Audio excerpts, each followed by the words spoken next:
বক্তব্য হয়েছে এবং আমাদের সম্মানিত আহ্বায়ক পরবর্তীতে দিক নির্দেশনা কথা বলবেন। আমি শুধু বলবো, সিলেট থেকে যারা এনসিপির প্রতিনিধিত্ব করছে, অর্পিতা আপা, আমাদের এহতেশাম ভাই, জোনায়েদ ভাই, আপনারা তাদের হাতকে শক্তিশালী করেন, এনসিপিকে সিলেটে শক্তিশালী করেন। এনসিপি কোনো চাঁদাবাজের দল নয়, এনসিপি কোন টেন্ডারবাজের দল নয়।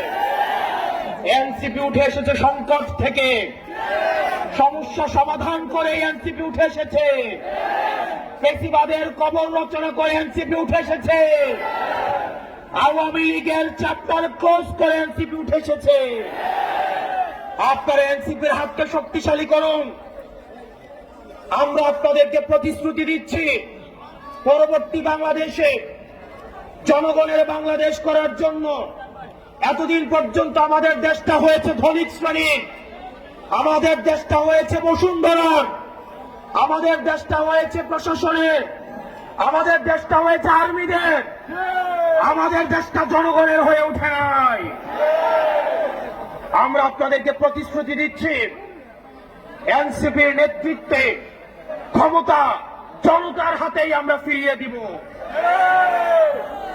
প্রিয় সিলেটবাসী, আপনারা সবাই ঐক্যবদ্ধ থাকবেন। আমাদের সংকট শেষ হয়ে এখনো যায়নি, আমাদের সামনে লড়াই রয়েছে।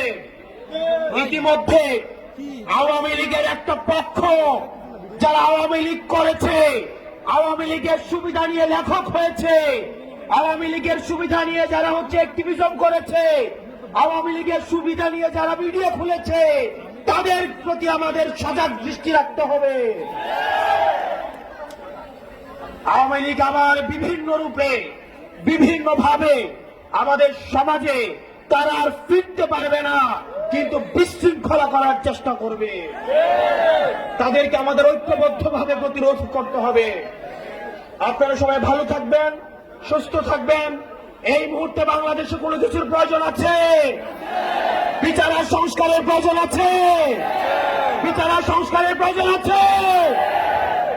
এই মুহূর্তে দরকার বিচার আর সংস্কার, এই মুহূর্তে দরকার ইনকিলাব, ইনকিলাব, ইনকিলাব, ইনকিলাব।